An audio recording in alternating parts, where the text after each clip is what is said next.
Robbie, and today I'm going to be explaining why buying the gimmick phone probably isn't such a great idea. Now, you've probably run into this problem. You see your favorite YouTuber reviewing a device that looks really intriguing to you, whether it be a gaming phone or even just something like this. This is the iPhone Air, and this is what I'm going to be reviewing today. On the surface, and when you look through the spec sheets, this is a really good device. It has the same Pro chip that the Pro chips have, with one less GPU core. It has one of the flagship cameras, albeit one. It's obviously something that we're gonna get into a bit later. It has a premium build quality and all of the features that you get with the new releases of phones. But it's really disappointing to see something like this have less features than the base model iPhone, which also costs less money. And that's why I believe that something like this isn't going to last as many life cycles for most people as it is if you buy the base model or the Pro models. And a big part of that is obviously the battery in this thing. Obviously, it was going to be expected with most customers buying this, but this thing has a pretty lackluster battery. I forget the actual milliamp number. I'll probably throw it on the screen here. But I am obviously not getting good battery life on this phone. I'm getting probably an average of around 4 hours on a charge. It's not a huge deal for me, mainly because I always have battery banks and outlets available. But for that one time when you're out of the house for a while, you don't have a battery bank, it does get pretty annoying that when this thing dies, you're just kind of screwed for the rest of the day. And it doesn't help with the fact that this doesn't have the same fast charging as the Pro models. This one only has 20 watts, where I believe the Pro models have up to 60 watts. So, yeah, just a bit of a disappointment there for the price tag. It's in a weird area. This phone's kind of in between the Pro and the regular iPhone models, but I believe that both of those on their own respects have a better value proposition than this one does on its own. Now, that's obviously going to be a recurring theme here, but that's a main problem when you buy something like this with a gimmick. You know, this thing is obviously extremely thin. It's really cool to be able to show people this and let them see how thin it is, but you know, that's kind of it at the end of the day, and that's going to be a problem for most other phones that have a gimmick like this as well. I think folding phones are a bit different. They're in a different category. They have a better value proposition than something like this, but I'm mainly kind of talking about phones with gaming capabilities and phones like the Red Hydrogen 1, which obviously didn't go too well with consumers. It advertised a holographic screen, which obviously didn't go too well. Phones like the LG Wing, which had a phone that swiveled out. Obviously it looked really cool, but you all know what happened to the company after that. Or I don't know if you remember the LG G Flex, which had a screen that kind of curved like this. It was very interesting. But that's another example of a phone that's not going to last a lot of life cycles.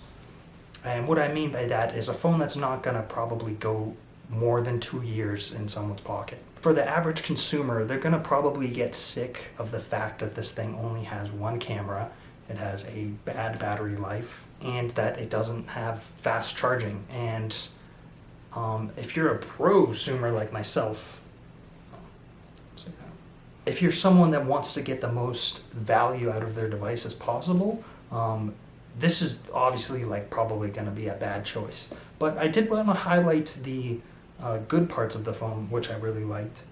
One thing I found that was really crazy that the whole lineup has, but that includes this thing, is how actually durable this device is. Obviously, you've probably seen videos of people trying to do bend tests on this.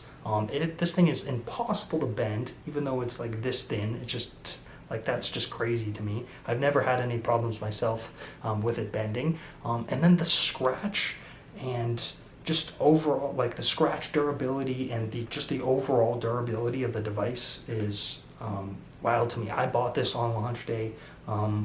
I never keep a case on my phone, not even a skin, mainly because I want to see how well these devices last out in the wild. And I've had a couple drops here on granite flooring and had it slide across desks. There's 0 scratches on the screen, 0 cracks, nothing going on in the back. This thing looks like I just pulled it out of the box, which is just absolutely wild. Obviously, there's many durability test videos that you could find over on YouTube. In terms of cameras, obviously you only have the 2, just the front facing and the rear facing cameras. And the quality is what you would expect from the main camera of the rest of the lineup of phones. And obviously it is an iPhone. The pictures do look really good. I'm not gonna go too into depth with these. When I'm shooting pictures on the phone, I'm just kind of a point and shoot picture person anyways. Not really someone who dials in settings. So these are just pictures that is just me clicking the shutter button, which is gonna be like 90% of people who are taking pictures on their phone anyways. And as you could see, everything is very well exposed, very classic iPhone type of photo, very good looking. I did have some problems trying to get pictures in low light, which I thought was pretty interesting.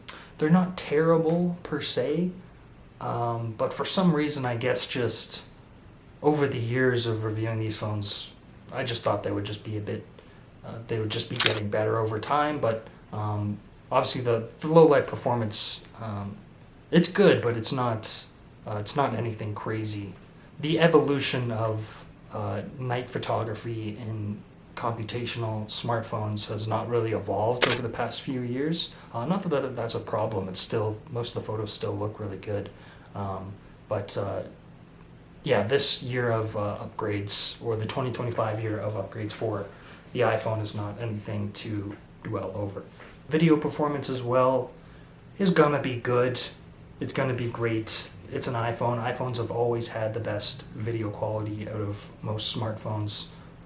I think iPhones have kind of gotten to the point where they're almost like the best action cams that you can buy. They have all of these crazy stabilization things built into the phone now that can basically make them replace something like a DJI Osmo or a GoPro. And people don't really use GoPros anymore, but I think this is, having just this as your regular smartphone is able to replace any sort of action cam at this point. And then with the display on this thing, it's got about a brightness of about 1,000 nits indoors, but what I was really impressed by is when you take this thing outside, the peak brightness actually gets up to about 3,000 nits, which is very impressive. It keeps it extremely viewable outdoors.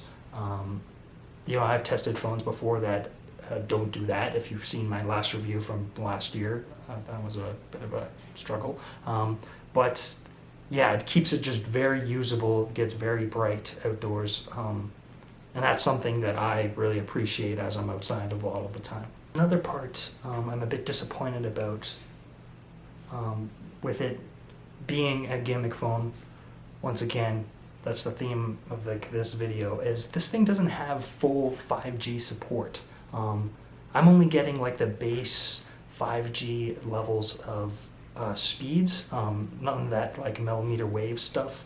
And when I had a iPhone 16 Pro last year that I was using, I was getting the full 5G plus speeds. I'm not sure if that's just a Canada thing, if just the region that I'm in doesn't support that on this device. Maybe that's the issue. Maybe someone could let me know that in the comments just for some clarification, but that's just something I wasn't really sure about. But my peak speeds with a full 5G connection, 300 megabytes down and 50 up, whereas on the 16 Pro I was getting about 1,000 megabytes down. So that's also just something to keep in mind if you're using a cellular connection a lot.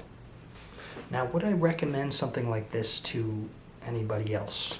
And my answer to that is definitely not. I think that this thing is lacking so many regular features of an iPhone that it's really hard to recommend to not just a normal person looking for a phone, but just any person who's looking for a new device. I think that obviously the cool factor is there. It is extremely thin. It's just kind of about it as far as the cool factor goes with this thing. The camera bump is absolutely massive. I saw a meme online where people were comparing it to kind of like a semi-truck where it's like got this big hump here and then it gets really thin towards the end, and I thought that was really funny. That's a good comparison of it. Yeah, just the camera is so big that this thing rocks on the table, like just absolutely crazy. It's impossible to lay this thing flat. I also wanted to mention that if you're buying something like a gaming phone, yes, it's probably going to have a really fast processor, a lot of RAM, it's going to have RGB on the back, but then they're going to make sacrifices for other things. Like a lot of them do not have wireless charging, or they just have really bad cameras. It's just kind of like a running theme when it comes to like phones with gimmicks like this, is that they always throw all their money into parts on one side and then leave another part of the phone just with bad specs. And I think that it's best for most people, or I would say like the majority of people, to just get the one that is the best all-rounder, like something like the iPhone 17, or if you need a little bit of extra horsepower, the iPhone 17 Pro. So this one I do not recommend, and that's gonna kind of end this video here. So I hope you guys enjoyed. If you did, I would really appreciate it if you leave a like. I appreciate all the comments that come in, and I'll catch you guys in the next video. So I'll see you later.